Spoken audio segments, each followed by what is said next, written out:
ela começa na questão 728, com a questão que diz: é lei da natureza a destruição? Então faz parte da natureza a destruição? E aí os espíritos respondem uma frase que vai lembrar vocês aí do ensino médio, que diz: preciso é que tudo se destrua para renascer e para se regenerar.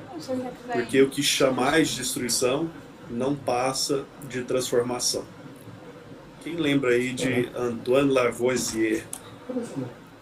Na natureza nada se cria, nada se perde, tudo se transforma. Vai ganhar aqui uma rifa quem me falar a lei de Lavoisier. Alguém se arrisca? Ixi, o que eu lembro é isso mesmo. Nada, eu também só lembro isso. Nada se cria, nada se perde.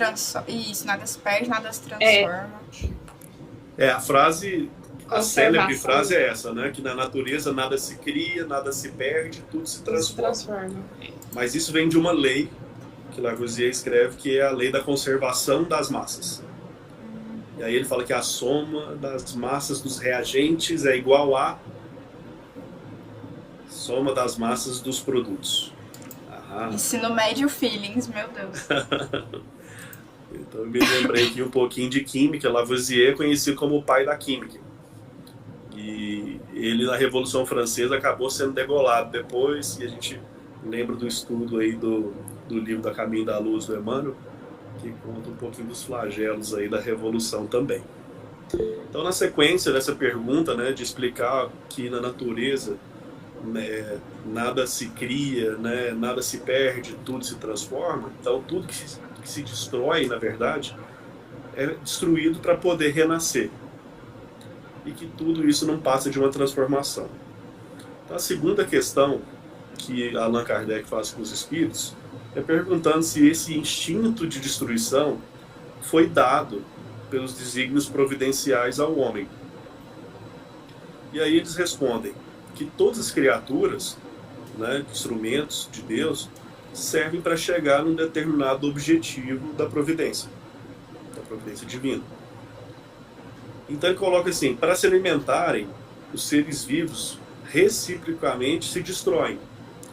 Destruição que obedece um duplo fim. Então existem dois objetivos na destruição. E eles são objetivos biológicos. Um deles é para a manutenção do equilíbrio da reprodução. O segundo é que é para a utilização dos despojos do nosso corpo, do envoltório, para a própria Terra. Então, a destruição nesse sentido, ela vem com um objetivo de equilíbrio da natureza. A pergunta 729, que vai dar sequência já à lei de destruição, o Allan Kardec pergunta o seguinte: se a regeneração dos seres faz necessária a destruição, por que Deus, então, cerca os homens, cerca a natureza de mecanismos para a sua própria conservação?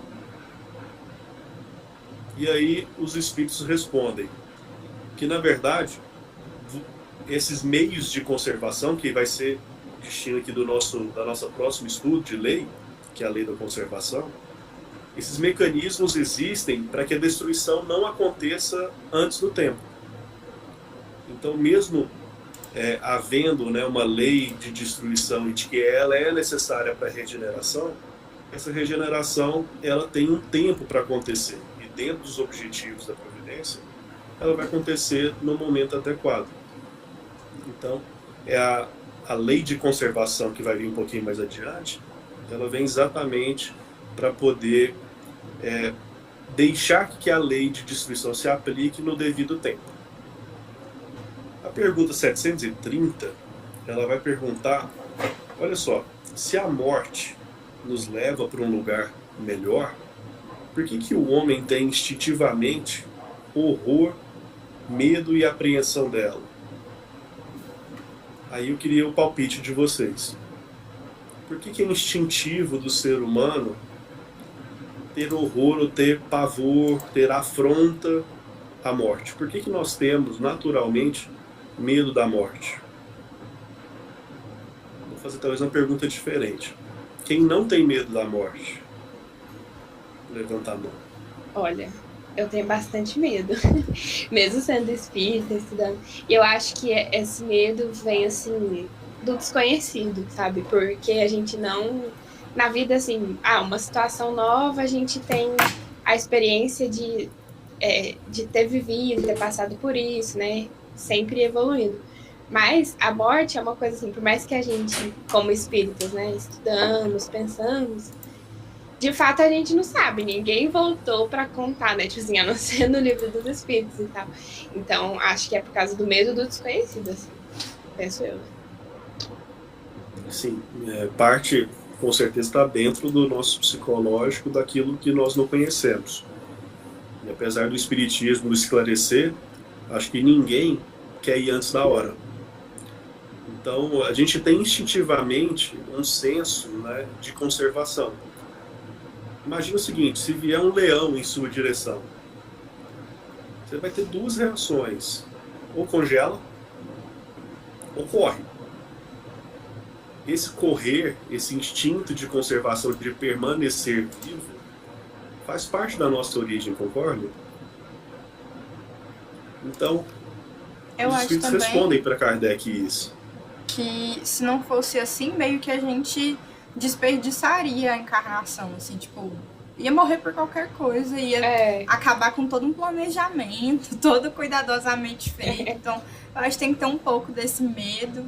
É realmente a conservação, na verdade, eu acho que é a palavra, né? A gente tem que se conservar pra gente tentar ficar aqui o máximo de tempo possível, né? Mas mesmo assim, às vezes eu acho que homem tem menos esse instinto de conservação, porque acaba fazendo umas coisas um pouco mais radicais, né? Que leva a acidentes. Com certeza. E aí, nessa pergunta de Kardec, ele quer entender o seguinte: por que isso faz parte da natureza humana? Por que nós já nascemos com medo de morrer? E quando eu falo medo, eu estou falando da questão do instinto mesmo. Por que nós queremos nos conservar? E os espíritos respondem o seguinte, que o homem ele deve procurar prolongar sua vida ao máximo para cumprir determinada tarefa. Porque a gente tem um objetivo enquanto encarnados. E esse motivo que Deus deu o instinto de conservação é que ajuda os homens a se sustentar nas provas da vida. Então esse próprio instinto é o que não deixa nos desmorecer. E quando ele deixa de acontecer, ele vira uma doença. Ele vira uma depressão, por exemplo. Porque esse instinto de conservação que nós temos dentro de nós, ele é como se fosse uma voz, né, íntima, que nos leva meio que a repelir a morte. Não queremos que ela aconteça. A gente está sempre brigando para nos permanecer vivo. Então a gente tem um instinto de destruição que faz parte de nós, mas nós também temos um instinto de conservação que faz parte de nós.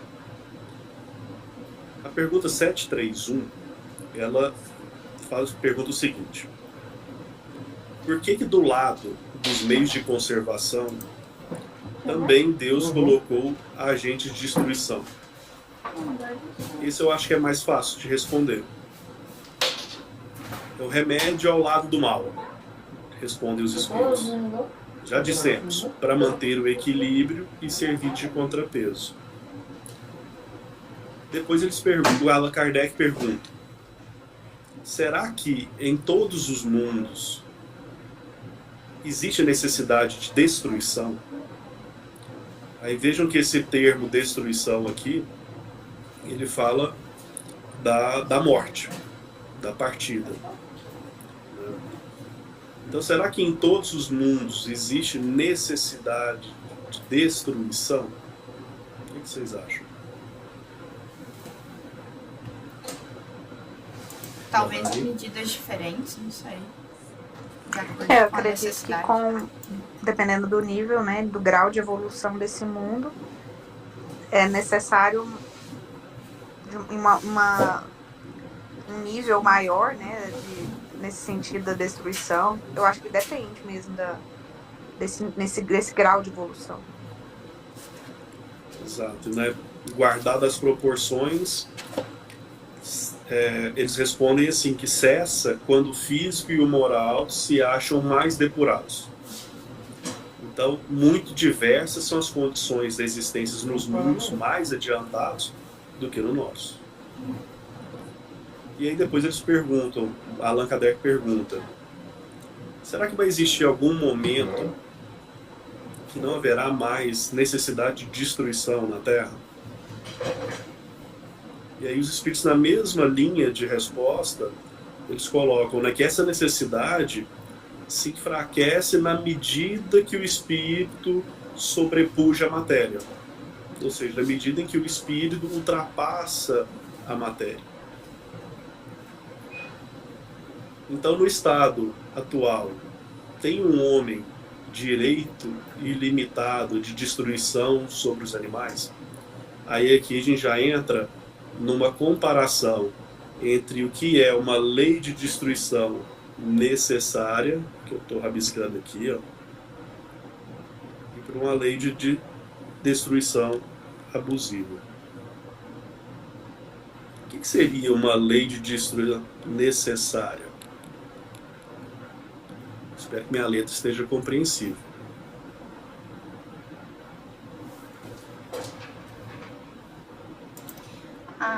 Eu acho que, não sei, no contexto atual, mas vamos pensar em tribos indígenas que, tipo, matam para comer, é uma destruição, mas que é na medida da sobrevivência. Você colocou aqui, comer. O comer é uma necessidade, nós precisamos destruir alguma coisa para comer. Né? O que mais?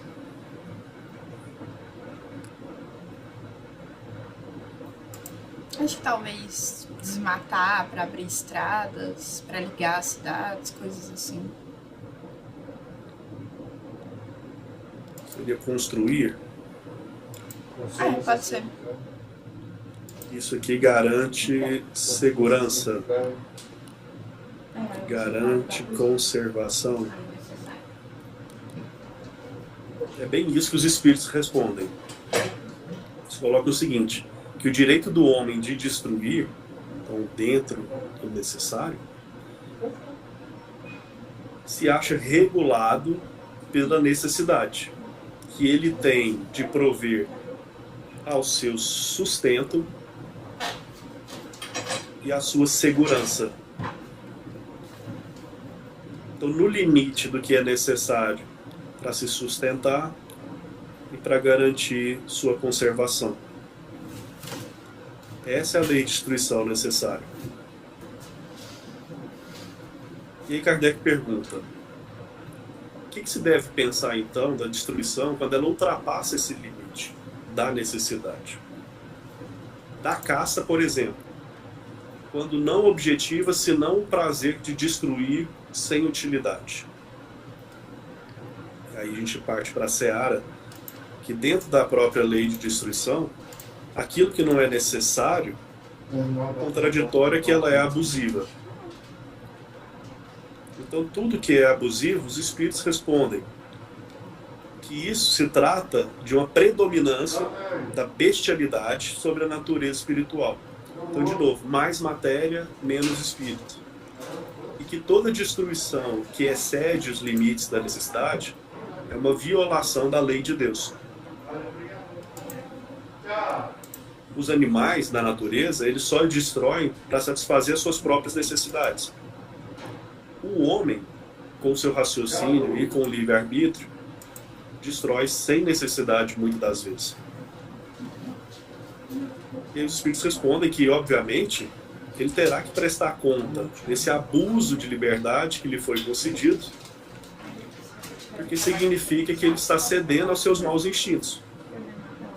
E que, se a gente pudesse resumir, né, um objetivo da vida, é justamente essa briga, essa corrida atrás, para que a gente mude os nossos maus instintos, que nós sejamos menos carne e mais espírito.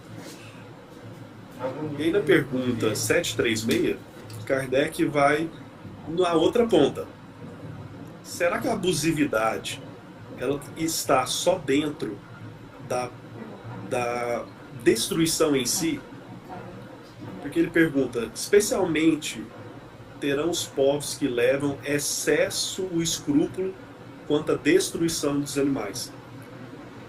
O que ele quis perguntar? Ele perguntou o seguinte: será que os povos que fazem excessivamente a consciência moral sobre um animal, ele também está cometendo algum tipo de abuso? Se a gente remontar a história antiga, por exemplo, no Egito a gente vai ver endeusamento de animais. O elefante. Na Tailândia até hoje, né, existe o endeusamento do elefante, da vaca na Índia. Então, os espíritos respondem que aí também existe excesso. E que esse excesso, no tocante ao sentimento louvável em si mesmo, ele se torna abusivo. E o merecimento, ele fica neutralizado, porque ali existe abuso de outras espécies.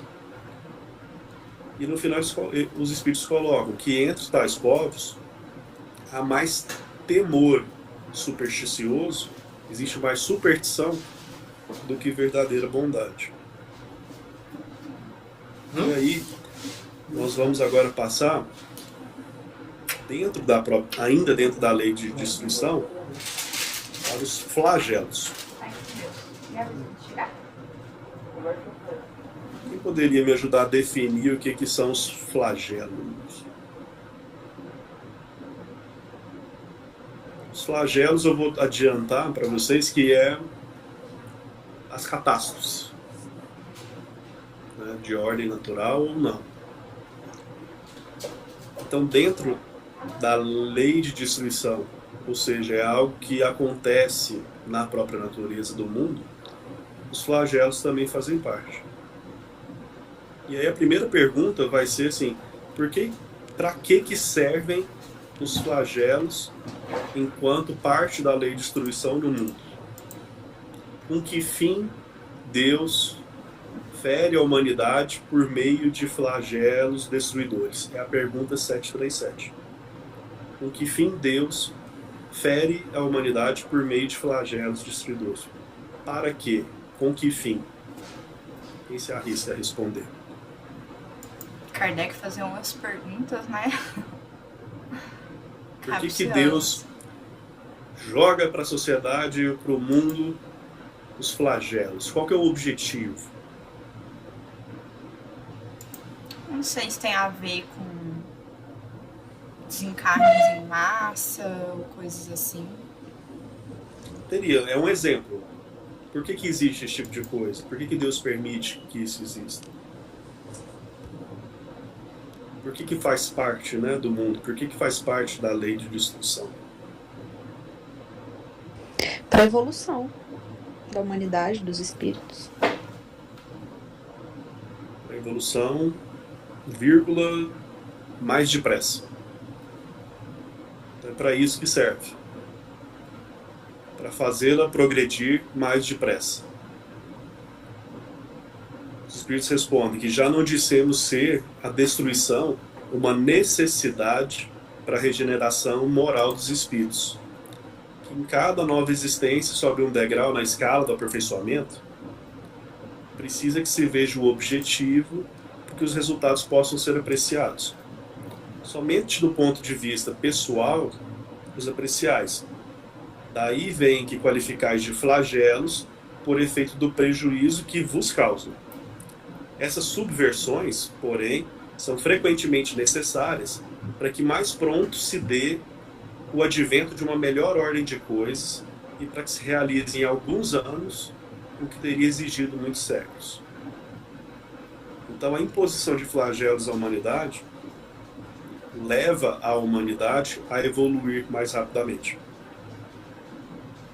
E aí me veio, quando eu estava lendo essa pergunta, a questão do Covid-19, por exemplo.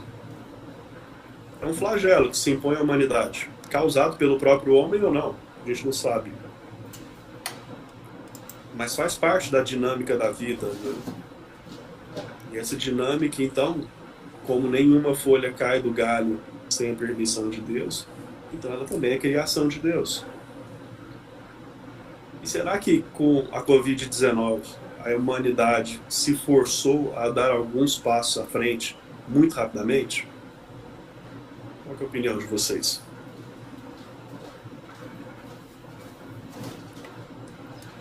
Eu acho que por exemplo, tecnologia... Não precisa ser moralmente, tá?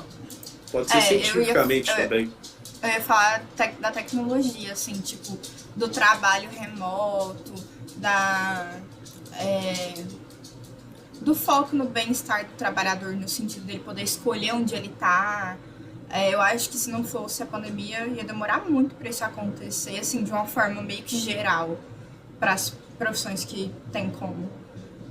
Mesma coisa para o estudo à distância, que começou a ser uma tendência que também foi, né, 100% com a pandemia. Então, nesse sentido, eu acho que com certeza ajudou.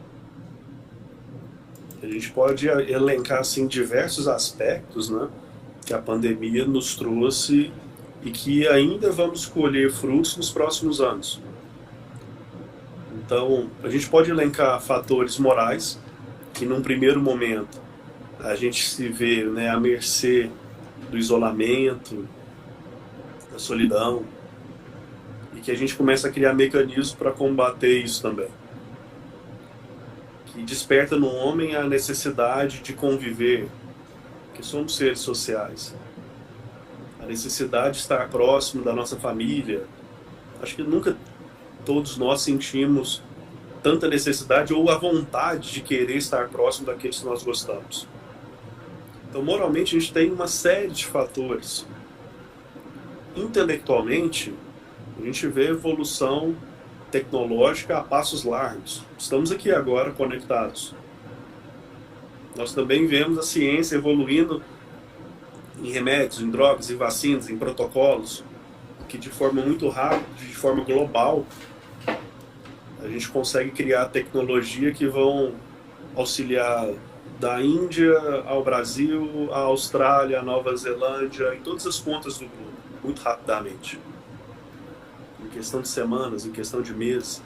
Então, nos últimos 2 anos, por exemplo, a gente nota que esse flagelo, que faz parte aqui da lei de destruição,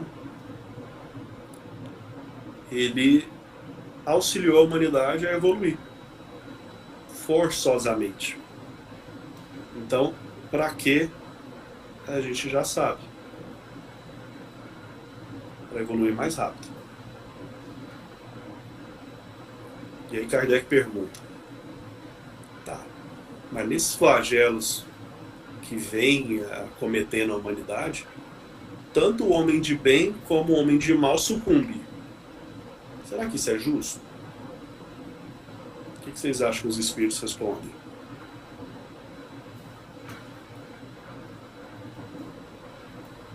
Eu acho que eles não responderiam nada que desse a entender que Deus é injusto. Então, acho que eles respondem que dentro do merecimento, das outras encarnações, as provas e expiações dessas pessoas, faz sentido, assim, elas desencarnarem dessa maneira. Eu vou falar assim que os espíritos dão meio que uma patada. Dizendo que assim, várias, né? a vida é um cisco, é um estalar de dedos. Eu vou resumir dessa forma a resposta. Você falou assim, a vida é muito pequena. 1 século no seu mundo não passa de um relâmpago na eternidade. Então, primeira coisa, alto lá.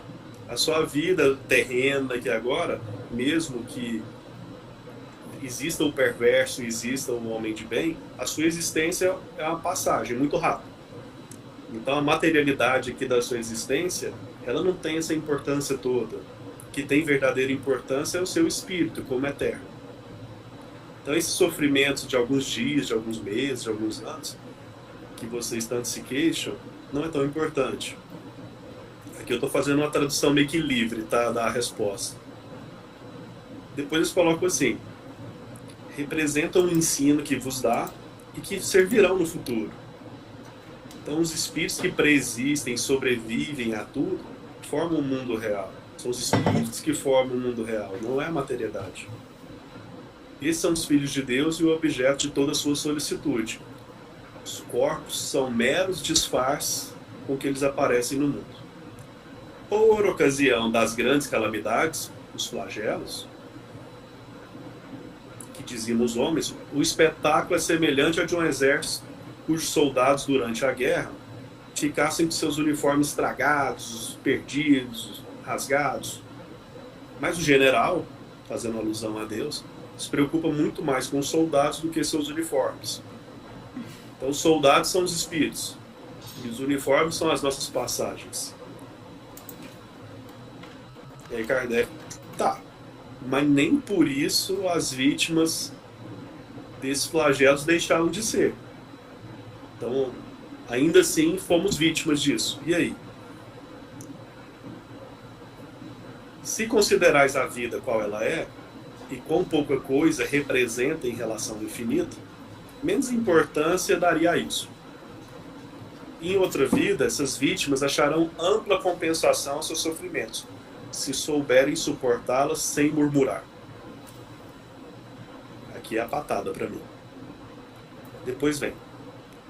Venha por um flagelo a morte, ou por uma causa comum, ninguém deixa por isso de morrer.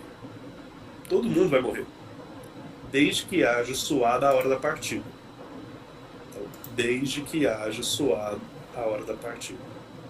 A única diferença em caso de flagelo é que é maior número de gente parte ao mesmo tempo.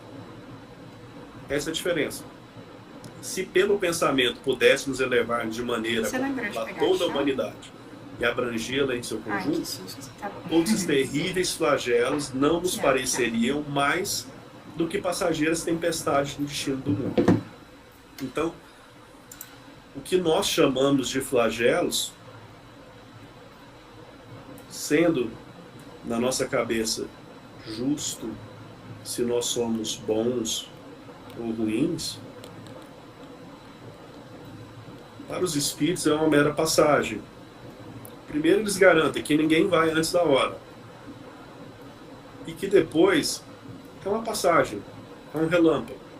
E que nós damos tanta importância a isso porque estamos vivendo aqui dentro, numa ótica muito mais limitada.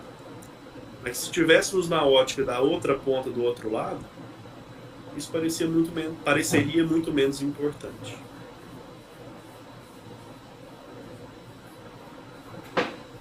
Questão 739. Kardec pergunta: tem os flagelos destruidores utilidade do ponto de vista físico, não obstante os males que ocasionam? Tem. Mudam por vezes as condições de uma região. Mas em muitos casos, o bem que deles resulta, só as gerações vindouras o experimentam.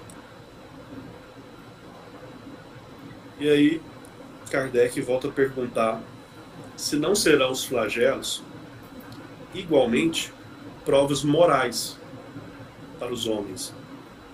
Provas que os põem a braços com as mais aflitivas necessidades. E aí os espíritos respondem que os flagelos são provas que dão ao homem ocasião de exercitar a sua inteligência, de demonstrar paciência e resignação ante a vontade de Deus.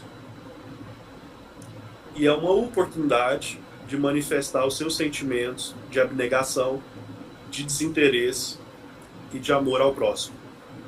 Isso, vírgula, se não estiver dominado pelo egoísmo. Então, os flagelos, as destruições em massa, são oportunidades.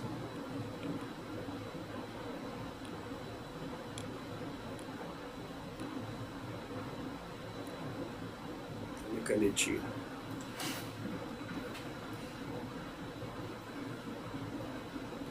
Vamos ver quem prestou atenção. Oportunidades de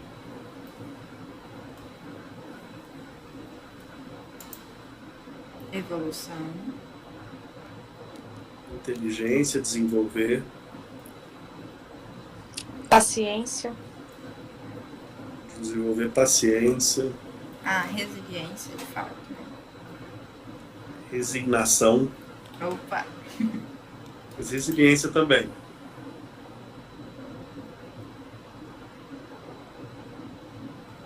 Abnegação.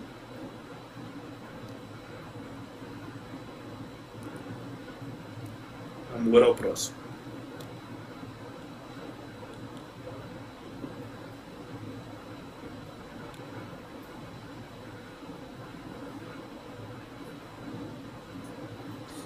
A pergunta que antecede aqui o tema guerras, que faz parte da lei de destruição, é se os homens podem buscar conjurar os flagelos. Conjurar os flagelos seria evitar. Será que os homens podem evitar os flagelos que o afligem?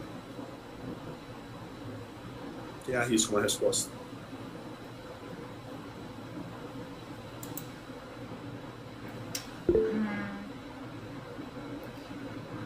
Não sei, eu acho que... Será que é possível evitar catástrofes naturais?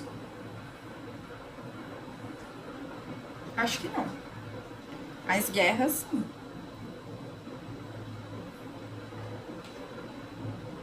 Os espíritos respondem que, em parte, é possível conjurar, é possível remediar, é possível evitar. Muitos flagelos resultam da imprevidência do homem. À medida que adquire conhecimento e experiência, ele vai podendo prevenir, se ele souber as causas. Então, eu sou engenheiro, por exemplo. Até alguns séculos atrás, quando a engenharia estava sendo desenvolvida, nos poderia combater, por exemplo, um terremoto. Hoje existem formas de se combater nas edificações dos terremotos. Então, o próprio conhecimento que o homem vai adquirindo vai permitindo com que ele combata esses flagelos, que ele evita. Contudo, respondem os espíritos, entre os males que afligem a humanidade, há alguns de caráter geral, que estão nos decretos da providência, e dos quais cada indivíduo recebe mais ou menos o contragolpe. E a esses o homem nada pode fazer para se opor. Esses, o homem deve se submeter à vontade de Deus. Esses mesmos males, entretanto, ele muitas vezes os agrava pela sua negligência. Então é possível evitar esses flagelos ao longo dos tempos? Sim. Por exemplo, nas obras de engenharia, no aperfeiçoamento da agricultura, nas irrigações, nas condições higiênicas. Existem formas de atenuar alguns flagelos. Tsunamis, por exemplo. A gente já tem muitas obras que hoje permitem atenuar esse tipo de manifestação da natureza, que só foi possível com a evolução intelectual do homem. E aí a gente vai para o tema das guerras. Isso aqui é interessante, porque a guerra faz parte da lei de destruição. E aí uma pergunta que o Kardec faz de uma forma distinta, mas por que existe guerra? Por que os homens fazem guerra? Fizeram guerra? Por que continuam fazendo hoje? O que impele o homem à guerra? Essa é a pergunta de Kardec na questão 742. Essa aí, quem tava no estudo do Avatar sabe, que eu dei quinta-feira. Que quem é basicamente... Deda aí, quem tava? Vai ter que responder. Acho que só a Maíla não tava. Ela ainda não tava participando do grupo. Mas... A Duda tava. A Duda tava. Duda. Por que impele o homem à guerra? Por que o homem procura a guerra? Tava vendendo isso. Ai, pior que é verdade. Mas que império, homem, a guerra. O que leva, assim, instintivamente ao homem a guerrear?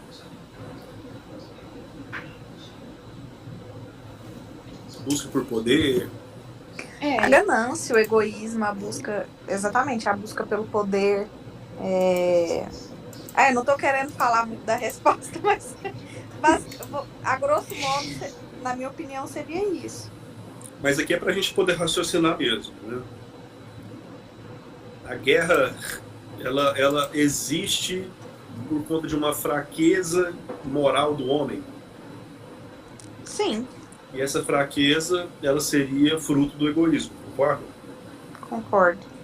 Como todas as deficiências morais provêm do egoísmo. Orgulho, vaidade, ambição, tudo isso é egoísmo. E isso demonstra uma outra coisa que eu já falei aqui. É a sobreposição da matéria sobre o espírito. É a sobreposição da barbárie sobre a ordem. Então os espíritos respondem que é um transbordamento das paixões. Então, em outros estudos, que nós vamos entender a diferença entre amor e paixão, a paixão é aquela coisa animalesca, que faz parte dos nossos instintos menos desenvolvidos. E que é nesse estado de barbárie, os povos, um só direito conhecem, o do mais forte. Então, na barbárie, só existe o mais forte. E é por isso que, para tais povos, a guerra é um estado normal. À medida que o homem progride, menos frequente se torna a guerra. Porque ele começa a trabalhar para evitar as causas da guerra. E quando a guerra, aí passem para a resposta, quando a guerra se torna necessária, sabe fazê-la com humanidade. E aí eu grifei aqui. A guerra é necessária? Quem se arrisca a responder essa? Porque essa não me parece uma resposta muito fácil.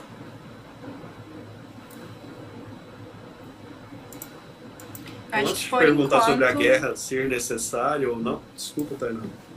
Não, acho que por enquanto sim, mas vai ser cada vez menos necessário. Tá. Eu vou voltar para depois fazer uma outra pergunta aqui na frente. Será que ela vai ter fim um dia? Porque eu acho que o consenso entre nós aqui é que a guerra causa dor. Não existe lado vencedor na guerra. Existe lado sempre perdedor. Então essa consciência de que já existe mais dor do que qualquer outra coisa durante um estado de guerra, será que algum dia vai desaparecer a guerra do mundo? Sim, quando os homens compreenderem a justiça e praticarem a lei de Deus. Nessa época todos os povos serão irmãos. Aí vem um pouquinho da necessidade da guerra. Aqui a gente tem que estudar um pouquinho de contexto histórico. Talvez hoje a guerra seja muito menos necessária do que ela foi no passado. Então, num contexto de evolução da humanidade, o que objetivou a providência divina a tornar necessária a guerra? Por que a guerra, então, era necessária, é necessária para o desenvolvimento do homem?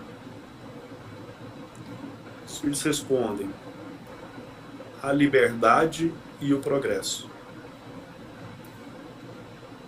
Se a guerra, Kardec pergunta, deve ter por efeito o advento da liberdade, como pode frequentemente ter o objetivo e o resultado a subjugação?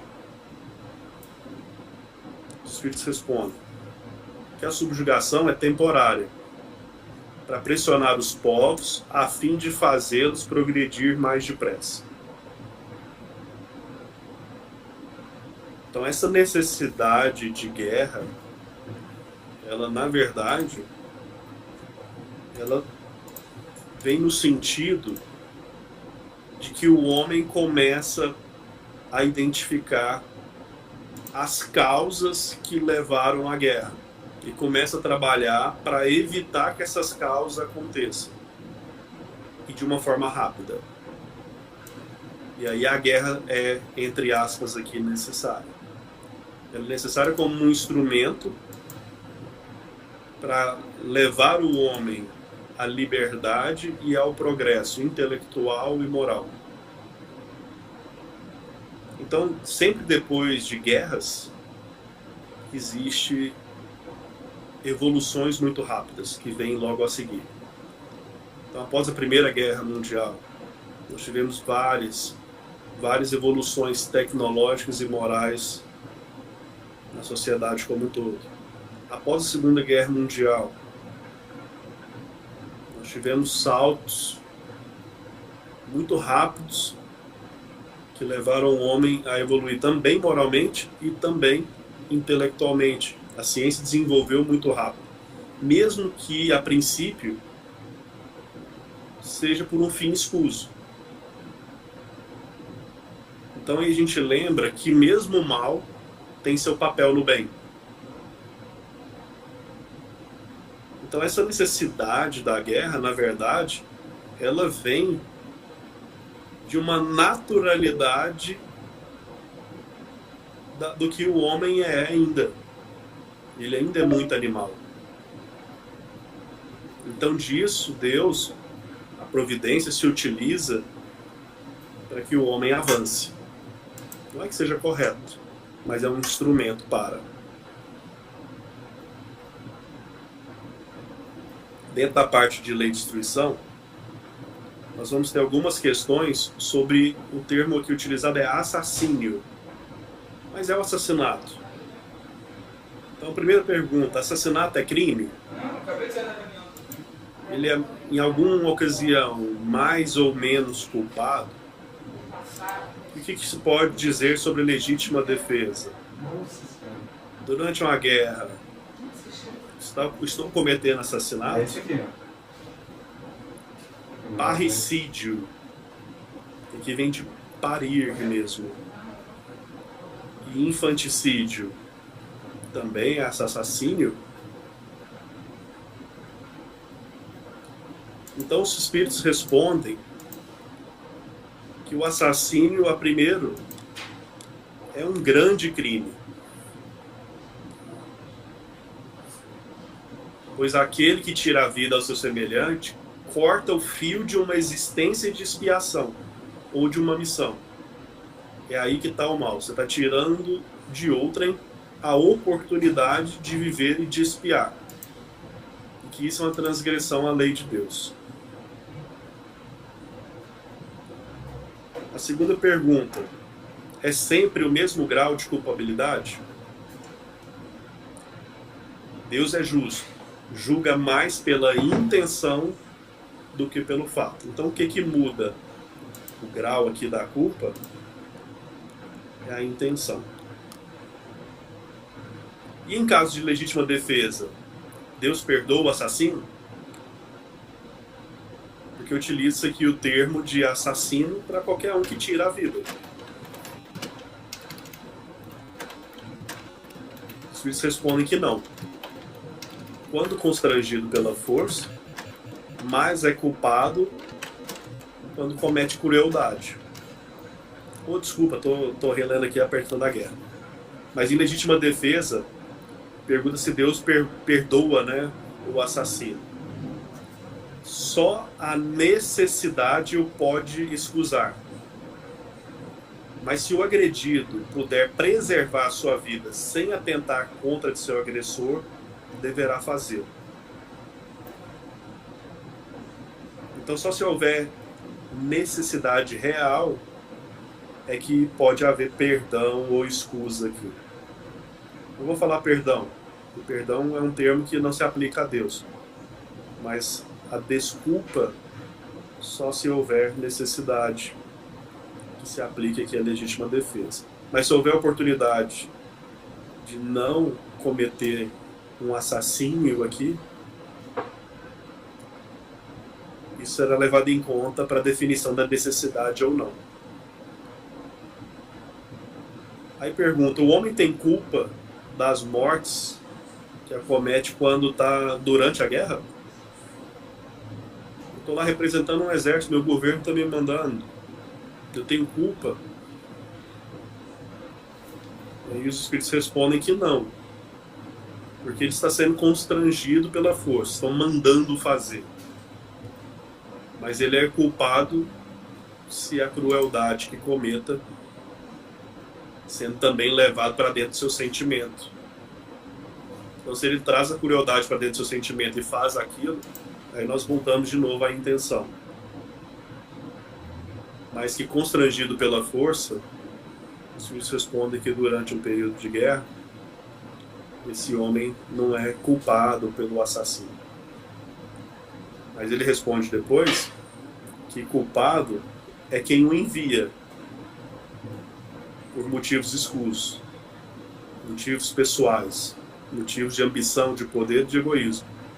Então, aqueles que enviam seus soldados à guerra por motivos escusos, esses serão responsáveis por cada um dos assassinos, que levaram muitas encarnações para poder recuperar. Parricídio ou infanticídio, ou seja, aborto ou infanticídio, é crime perante os olhos de Deus?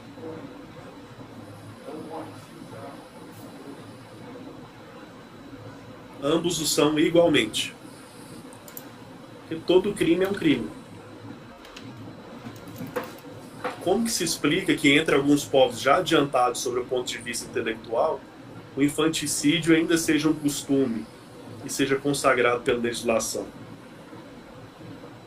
Os espíritos respondem que o desenvolvimento intelectual não implica a necessidade do bem. Um espírito superior em inteligência pode ser mau. Isso se dá com aquele que muito tem vivido sem se melhorar. Apenas sabe. Acho que o tempo aqui está acabando. Né? De repente a gente... O que eu ia falar, eu já fiz um link aqui só pra gente finalizar. Mas se você não se importar, Flávio, a gente faz a lei da reprodução no próximo estudo, que seria de leis morais. Aí a gente substitui e joga pra frente. Se você não se importar, já tá pronto, aí a gente só muda a data pra fazer com calma. Eu acho que é melhor, porque esse tema aqui é grande, é amplo. Uhum. Aí a lei de reprodução a gente nem começa. Beleza. Mas quando a gente cair, pra 4 gente minutinhos finalizar, aqui, então. eu vou... Dá pra finalizar ou você quer que mande outro link no grupo? Não, já vai fiz. precisar de outro link. Já tô mandando lá, então. Então, ainda continuando dentro da lei de destruição, eu dei gancho para a crueldade, né? Durante a guerra, então, o homem não será culpado pelos assassinos que cometer porque foi constrangido à força a realizar. Tá. Mas se ele exerce crueldade, então ali se aplica um crime. Então, o que seria esse instinto de destruição ligado aqui à crueldade? A pergunta é, pode-se ligar o sentimento de crueldade ao instinto de destruição? Que a gente falou lá atrás que é natural e que ele existe no homem. É um instinto de destruição no que tem de pior. Porque algumas vezes a destruição constitui uma necessidade. A crueldade já é a parte abusiva. Já não tem mais nada a ver com necessidade. E que isso implica, obviamente, uma falta de desenvolvimento moral.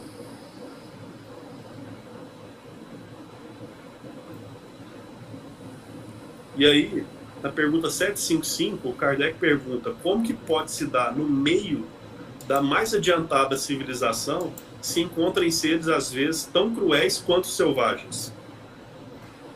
Os espíritos respondem o seguinte, que do mesmo modo que numa árvore carregada de bons frutos podem se encontrar alguns defeituosos, são, se quiser, selvagens que da civilização só tem o exterior, lobos extraviados em meio de cordeiros. Então, mesmo nas sociedades mais evoluídas, existem seres selvagens, espíritos de ordem inferior, e muito atrasados podem encarnar entre homens mais adiantados, na esperança que eles também evoluam. Mas a prova pode ser pesada demais, e aí predomina a natureza primitiva. Que é aqui a parte de sentimentos primitivos em povos atuais. Entra uma partezinha aqui,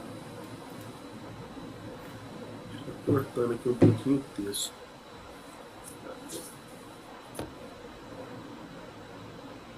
Duelo. Parece uma coisa tão antiga aqui, né? A gente tem que lembrar o ano, né, do Livro dos Espíritos. Mas mesmo assim era uma coisa anterior, né? Já não fazia mais parte, mas como vem da explicação, da evolução e do contexto histórico todo, ele remete aqui novamente ao duelo. E a pergunta que Kardec faz aqui, se der tempo, vai ser se pode considerar duelo legítima defesa. Duelar pode representar uma legítima defesa. Aí os espíritos respondem que não, que é um assassínio e um costume absurdo, digno dos bárbaros. Então, mesmo à época, não sei se contextualizar para vocês se realmente fazia parte ou não da sociedade naquele momento. Mas que não é legítima defesa duelar. Chegando no fim, 5, 4, 3, Vamos lá para outro 2, 1, próximo link.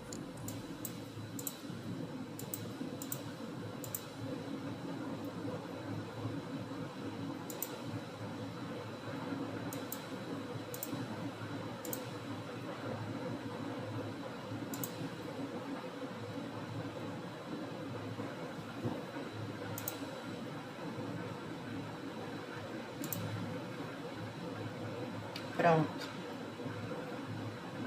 Pra gente terminar esse tema.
Quase como um suicídio.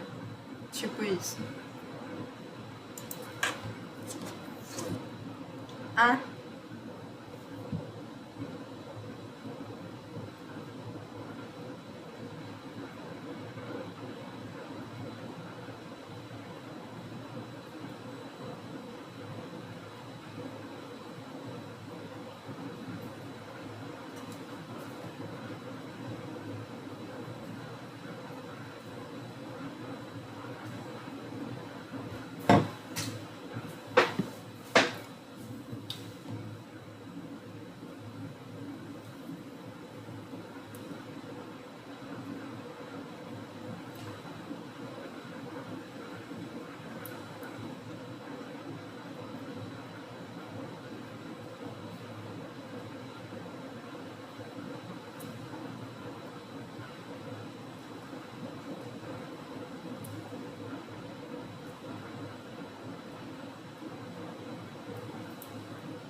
Polêmico.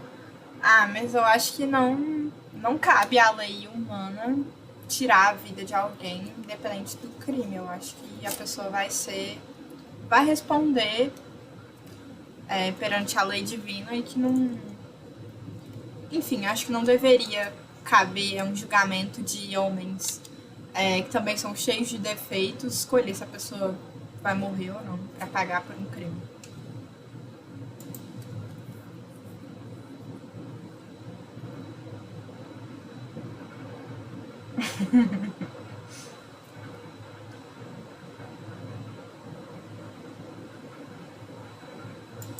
Uhum.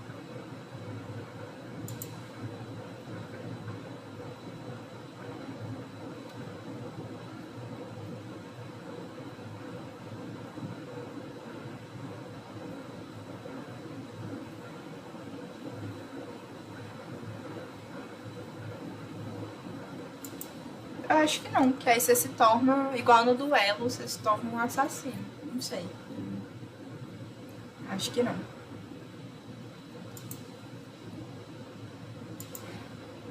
Não, é só isso que eu acho.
A outra pessoa aí que eu já...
cenas, os próximos capítulos. Ó, se você puder, já vai ser no dia 11 de outubro. Daqui a um mês, mais ou menos, né? Que a gente faz uma vez por mês esse tema. Mas, ó, o feedback aí do iPad, gostei, viu? Ficou muito legal. Arrasou, ficou super professor de cursinho. As meninas aí podem falar. Já rabiscando e apagando, adorei. Valeu a pena.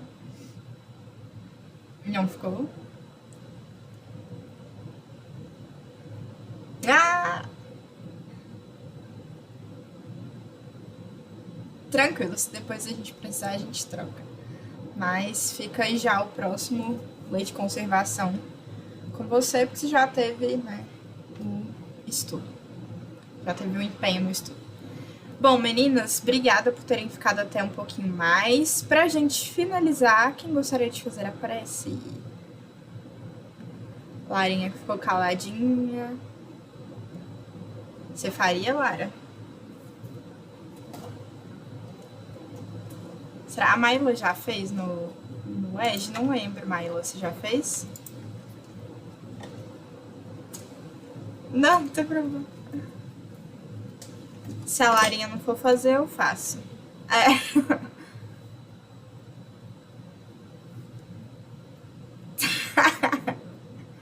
Toda vez é a Mari.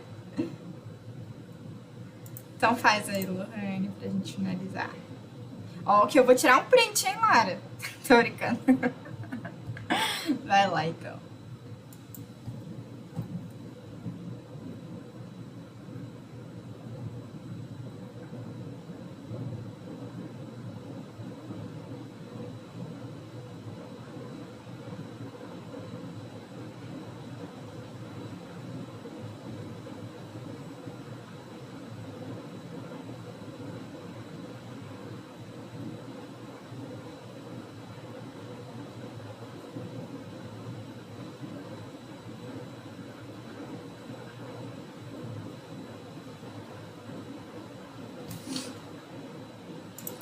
Gente, obrigada demais. Flávio, foram super válidas as provocações. Eu já tinha lido essa parte, mas hoje, fazendo com você, vieram vários outros insights, então adorei. Obrigada.